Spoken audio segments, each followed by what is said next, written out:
Welcome back. Now, non-interest revenue, associate income growth and an improved impairment charge have boosted Nedbank's interim headline earnings. But with a more difficult than expected South African business environment, the lender has revised its 2025 forecast while also shifting focus to Southern Africa and East Africa regions, announcing its intent to sell its stake in Pan-African lender Ecobank. Mike Davis, Nedbank CFO, joins us now for greater perspective on that performance and the bank's revised strategy. Thank you so much for your time, Mike. Now, the financial results actually surprised slightly to the upside on guidance. So just contextualize that performance on the backdrop of South Africa's economy.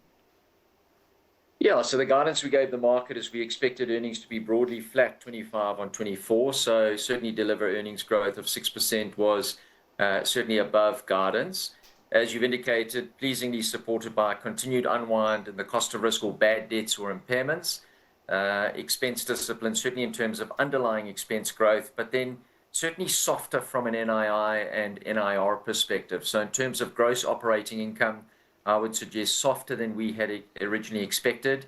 And that talks directly to the fact that certainly Nedbank as a business is tightly correlated to the performance of the sovereign. And as a result, we've all seen growth in the first quarter revised down to 0.1%. The South African macro has grown slower than we all had expected, and that's translated into effectively slower balance sheet growth, slower net interest income, and slower transactional activity translating into slower non-interest revenue. So, yeah, certainly a tough and difficult environment in the first half of 2025. Mike, what level of improvement are you seeing there on bad debts, considering, of course, we have had interest rate cuts, but at the same time, there's a lag effect when it comes to the actual benefit on consumers?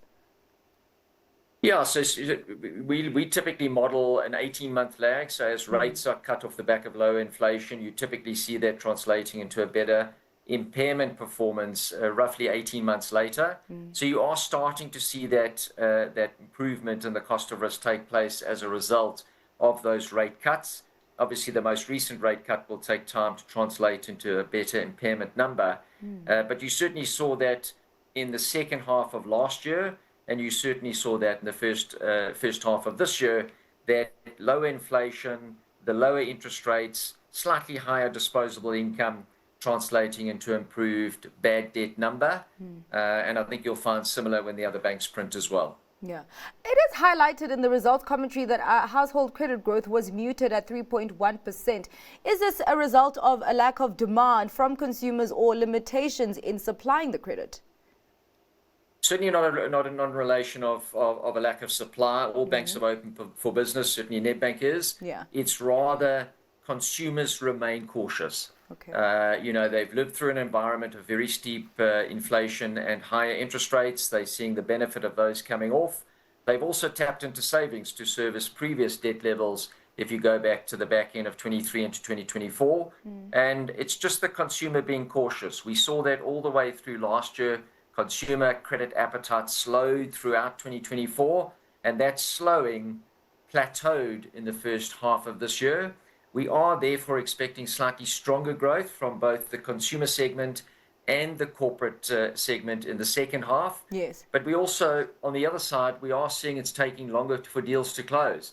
I think corporate South Africa is looking for proof points around the GNU on one side and stronger levels of anticipated growth. And obviously, corporate South Africa is also worried about effectively geopolitical risk and effectively US uncertainty as it relates to the tariffs currently on the table. Yeah, indeed. Yeah, and that's really, really quite concerning. Of course, we are seeing corporates also being reluctant to make a lot of financial decisions at this point. Well, let's go into your kind of strategy rejig when it comes to the rest of Africa. Of course, you are basically disposing of your financial investment in Ecobank. Just talk to me about what is behind that and really what the focus then is in terms of strategy for the rest of Africa.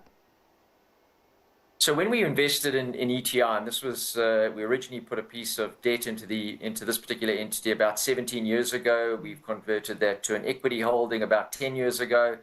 And it was really the intention to expose more of our earning streams to Central and West Africa on one hand, to follow a number of our clients moving into Central and West Africa, and effectively to do deals with our partner on the continent. If we reflect at this particular point in time, those strategic deliverables have not been met. In addition, obviously operating a business in Nigeria at an oil price of $130 per barrel is very different to operating it in the current at the current levels of the price of oil. And it's a tough environment to run a business, and a large part of this particular business is still in Nigeria. As a result, we've made a call to exit this particular investment. We are in the process of identifying potential investors to take that particular stake. We're reasonably far progressed in that regard, so we'll continue down that particular road, and then shift our focus more so to Southern and East Africa, and there we're looking to do so through areas of strength, particularly using our CIB franchise on the ground in East Africa. Yeah, and obviously, just as we wrap up the conversation, ETI, of course, as much as you're saying that the strategic deliverables were not met, but it still was, a contributing factor to your earnings. So what happens then in terms of your earnings in the next, 6 to a year? And could we maybe see then a bottoming out of, the kind of earnings softness in the next maybe 6 months or a year or so? Yeah, so first of all, ETI is a solid business run by a great board, great management team. They've got parts of that business that obviously generate great returns. It's obviously in the Nigerian piece that remains a sort of an overhang in that particular stock. In terms of disposing of the investment, you're 100% correct. We do give up top line earnings growth that we need to make up through other strategic shifts in order to fill that particular gap. And that's certainly where the focus lies in terms of, again, moving that capital into potentially other bolt-on acquisitions, moving further into East Africa and Southern Africa, and leveraging the organizational restructure we've just completed, which is the creation of our personal and private banking cluster and lifting our business and commercial banking cluster. All right. Well, thank you so much for your time and giving us more detail on those numbers, Mike. Really, really appreciate your time as always.